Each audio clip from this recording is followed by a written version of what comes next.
Good day to you and happy November. Christmas is coming. So without further ado, I just want to show you something. Somebody asked me about, or commented at least, on the viability or usefulness of air fryers. I made some comments about air fryers myself, in that, in my opinion, it's a convection oven, but it's a small one, right? So instead of having a large oven, okay, we have a smaller one. That's it, really. So if you forget that, if you ignore that aspect of it, there's no magic. What can it do for us? Well, I'll show you the oven, the convection oven that I'm using at the moment, not convection, air fryer, and then I'll give you a quick guided tour and discuss. So here it is. This is we went for the Instant Pot. Now I have to say, I was a non-believer. So this is the Instant Pot with ultimate lid. What that means is that this air fryer actually also is a slow cooker and a pressure cooker, and it does some of the stuff that steamer and things like that I'll probably never use. Now, what's the important thing about this is the element in the top here is a smaller element than is in our large oven, right? So by definition, it's going to use less electricity. Moreover, it's smaller, so actually it's going to circulate that heat and warm up quicker. Okay, so the actual cooking is not magic, it's simply a convection oven, this is my opinion, in which you can heat things up relatively quick, or at least heat the oven up relatively quickly and cook them in a conventional way. I don't see any difference between that and a regular oven, except it is smaller. So for two people, or potentially a slightly larger family, let's have a look inside the Instant Pot. See if I can just undo the handle with one hand. There's yours. Right, okay, so inside this here we've got our pressure lid, and we've got also the other stuff that comes with it. Now some of this doesn't. I robbed some of this out of an existing pressure cooker, but that's the kind of standard thing that we get it. So we get our non-stick air basket in here, and if we take that out, that's the interior pot that will then, there's the element there and the switch. So that pot, we can saute in that, so we can turn that on. We can saute and fry our stuff. We could slow cook it. We'll go on to the lid shortly, or we can pop this basket in and set it to air fry. Okay, now the top lid, this is the pressure lid, so basically there's a button here, push that, and then that lid drops out here, right? So that's contained. So when we're using the air fryer or the oven facility, we close the lid thus, close it, and then we can set it from the front here, and this is all our standard baking, grilling, that kind of stuff. And on the left hand side, the pressure cooker functions, which of course you need the pressure lid in it. Okay, so that's where we are. Now what I'm actually going to do is I'm finishing off a potato in this. I quite like my baked potatoes done in this for lunchtime, but I normally just pre-do them in the microwave. Before we're ready to do that, let's have a quick look again inside. So this pot, so there's my hand, so you can fit up to 2 kilogram chicken in there. And typically what I would do at this point is I would use the pressure cooker lid in here, close that, put the chicken on it, and pressure cook it for 15 to 20 minutes, depending on how big the chicken is. And then at that point, the chicken is cooked internally and relatively quickly, and then I would put it on and select here roast, and I would do that at 180 for about 20 minutes. So that's your chicken done in about 35 to 40 minutes, and the chicken will come out perfectly. Now at that point, the chicken will need to rest.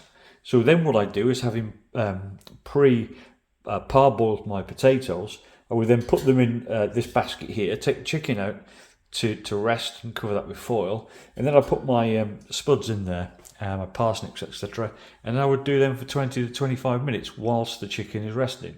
So there you have a meal which potentially could be for 4 people quite easily, with a large enough chicken. So it's perfectly workable on that. My pre-done spud is ready here, so I'm actually going to give you a quick demo. So let's have a look at this. So I'm just going to grab my potato. Okay, so here we go. So I've just part cooked it in the microwave. It just makes it a little bit quicker rather than conventional baking it. And what I'm actually going to do is I'm going to set the Instant Pot up now. I'll close the lid. I'll plug it in, of course. You can tell I didn't prepare this demonstration if I'm not plugging it in. So there we go, it fires up, it's ready. I'm actually going to say bake, because that's my baked potato. I'm going to set the temperature here to 190 on my baked spud, so the outside gets a little bit crispier. Okay. Now what I want you to note here is the time right now is, let's have a look here, what time is it? It's 12:01. So watch this, let's see. Okay, so off we go. Now the system is preheating, and you see I've got the preheater cursor here. Okay, so we said 12:01, didn't we? So let's wait for that to happen. In the interim, we can look at the other things that that we've got to go with it. So we've taken one out of our old pressure cooker just to help give it a few more internals. And this is the example of the pressure cooker lid here. Now when you're pressure cooking on this, you've got a steam release button here that allow you to do what they call a natural release, which releases over time, or it'll do the one where it ejects the steam for you, and that's a much quicker way of turning it off. But certainly when you're doing meat, and I haven't tried it with pork yet, but certainly with chicken, that an element of pressure cooking of the meat speeds the process up significantly, like you might expect.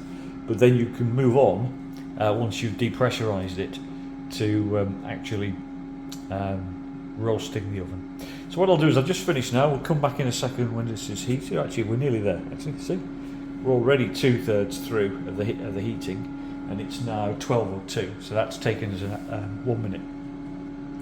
So in a short time we'll be able to do it again. I'll come back and I'll tell you exactly what that time is when it's ready. See you shortly. Okay, we're back, and we're not far off the heating finishing now. So we're just coming up to 12:04. I'll make that 3 minutes. Quick check here, 12:04. So let's see where we go. Any second now that should tell me to add food. So effectively we've heated this up to 190 in 3 minutes. Now you could try that on your big oven. Now obviously you'll be cooking more food in your big oven, obviously, but you will see that the conventional oven will heat up, take it significantly longer than that. And now we're ready to add food. So that took us 3 minutes to get to this point. So what I'll do is I'm going to pop the lid here, mind my arm on there, pop the potato in, lock the lid, and there we go. And off we go. And that timer will now count down, and I'll show you the potato when it's finished. Thank you. So a little further update whilst my baked potatoes counting down. You can see now that we've been running, we've got 6 minutes to run, so we've been running for 2. One thing I didn't comment on earlier was because the oven is smaller and it's more efficient at managing heat with its lid, you get a lot less cycling, and it cycles for a shorter time, so when it needs to maintain its temperature, so that the cycling amount is lower. What that actually means is if I come over to here, and now it's a little bit of a dull day at the moment, this is what we're drawing. Now I do have solar panels, so you can see we've just moved to export there, but it's slightly cloudy midday in November, and you can see here now that as the machine cycles, you can, so the temperature's on, so we've got the offset from the solar panels, of course, but that's £4 an hour, 4 pence an hour, and now it's just gone up to its full cycle. So with a little bit of generation here, a couple of 100 watts of generation, what I'm getting is it's taking about 33 pence an hour to run. I reckon I'm getting about 200-300 watts maybe generation there at this moment in time. So there you go, there it flicks. Right, okay, so the cycling's gone off now, and you can see I'm exporting. So the point I'm trying to make there is that the cycling factor of this to keep temperature is a lot shorter than it is for a conventional oven, because it's simply down to its size. So that all works into the efficiency of running the pot. So just bear with me, and I'll come back and we'll show you the finished result. So here we are, we're back again as we count down our final timer of 8 minutes. Well, a nice day today. Well, I say nice day, we did a little bit of cloud. I actually cleaned that garden yesterday. There wasn't a leaf on the grass yesterday afternoon. And unfortunately we're now about to get a north wind, and that'll be colder, and the trees will decide at that point that it's time to shed the leaves completely. A little bit later this year. I've noticed I've been out in previous years where I was having to clean these up a little bit earlier than that. Right, here we go. Well, so the Instant Pot has now ended. It's told you it's ended and it's beeped. So what I'm going to do is I'm going to inspect the contents.